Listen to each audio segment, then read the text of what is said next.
नमस्कार दोस्तों, स्वागत करता हूं आपका बेमतलब टॉक्स में। फिर से आप लोगों के लिए लेकर के आया हूं बेमतलब की बातें। और आज बातें होंगी भारत में होने वाली रैकिज्म रेसिज्म। अबे ये होता क्या है बे? बेटा चिंटू, तुम मॉस्को गए थे ना पढ़ने, क्या होता है ये बताओ। इसको भी नहीं मालूम है। अबे राइटर को बोलो अपनी इंग्लिश की किताब अपने जेब में रखने, हम चौथी फेल ग्रेजुएट हैं। हम तो हिंदी में ही बोलेंगे। आज बातें होंगी भारत में होने वाली काले और गोरे के भेदभाव की, तो आप लोग ध्यान से सुनिएगा। हमारे देश में रंगों का भेदभाव तो सदियों से चलता आ रहा है। जब लोगों ने भगवान के सांवले अवतार को नहीं छोड़ा तो हम और आप तो तुच्छ मनुष्य हैं। तुच्छ? बेटा चिंटू, ये तुच्छ क्या होता है? अच्छा, हिंदी शब्द है, इस पे तो राइटर को कुछ बोल भी नहीं सकते हैं। अब इसके लिए क्या तुम क्रांतिकारी बनोगे, आंदोलन करोगे हैं? वैसे कर सकते हो, नेता बनने का बहुत स्कोप है मेरे दोस्त। खैर, नेता से याद आया, हमारे देश में लोगों को केवल जाति और धर्म के हिसाब से ही नहीं बांटा जाता है, लोगों को गोरे और काले में भी बांटा जाता है। जैसे कि मैं नहीं, मैं तो गोरा ही हूं। क्योंकि दुनिया में दो तरह के लोग होते हैं, अच्छे लोग गोरे फेरी टेल्स वाले, और बुरे लोग कतई काले। वाह जी वाह, क्या गजब सिस्टम है। कतई अंग्रेजी किताबों की देन है। किताबों से याद आया, आज ब्लैक बोर्ड पे पढ़े लिखे इंसान ब्लैक और व्हाइट में भेदभाव बता रहे हैं। वाह रे पढ़े लिखे इंसान, क्या खूब क्वालिटी पाई है तुमने। Seriously, what the fuck are you doing? इतना टैलेंट लाते कहां से हो भाई तुम लोग? कोई ताली बजाओ रे इनके लिए। वैसे मुझे एक बात आज तक समझ नहीं आई, अगर आपको आई हो तो कमेंट सेक्शन में जरूर बताइएगा।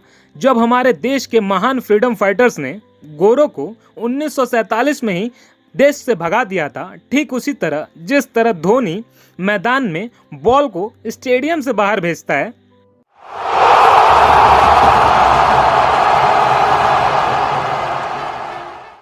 तो ये फिर कौन गोरे फेयर एंड लवली हैंडसम लगाने वाले बच गए हैं भाई साहब? चिंटू, तुम तो मॉस्को रिटर्न हो ना, बताना जरा। इसको तो कुछ आता ही नहीं है, इससे कुछ होगा भी नहीं। अरे, फेयर एंड लवली से याद आया कि बेटी सावली पैदा हुई नहीं कि उसके परिवार वाले उसकी शादी की चिंता में लग जाते हैं। जैसे कि मानो लड़की पैदा ही होती है शादी करने के लिए। उसके पढ़ाई पे खर्च हो या ना हो, लेकिन उसके फेयर एंड लवली पे खर्च जरूर होता है। हो भी क्यों ना, भला डॉक्टर इंजीनियर, अबे उसमें तो नौकरी ही नहीं मिलती है।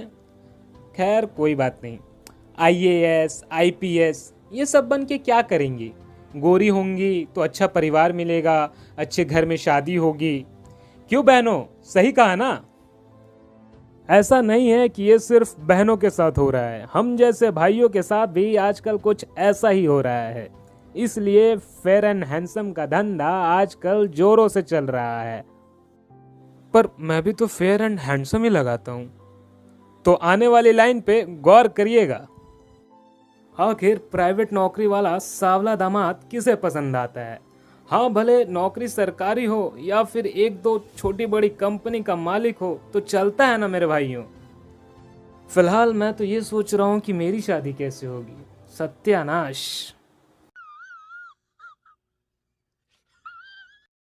खैर मेरे दोस्तों, ये सब चलता है। वो कहते हैं ना हमारे देश में, काले गोरे का भेद नहीं, हर दिल से हमारा नाता है। अब ये अमेरिका तो है नहीं, बाकी तो हमको यहाँ सब समझदार ही लगते हैं।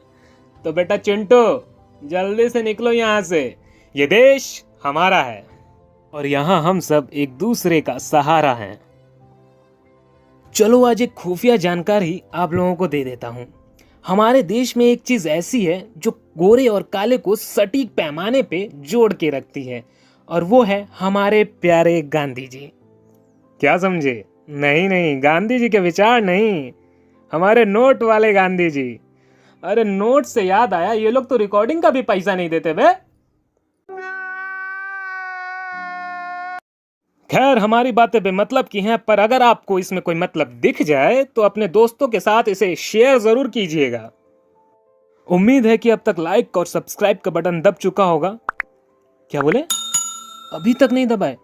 अरे भैया फ्री है, दबा दो। यहाँ सब कुछ फ्री है। राइटर फ्री है, एडिटर फ्री है, यहाँ तक कि वॉइस ओवर आर्टिस्ट भी फ्री है। लाइक और सब्सक्राइब भी फ्री में ही होता है भैया, दबा दो। वरना हम बता रहे हैं, हम हिलेंगे नहीं यहाँ से। आज हम घर नहीं जाएंगे, हम यहीं खड़े रह जाएंगे। Do it!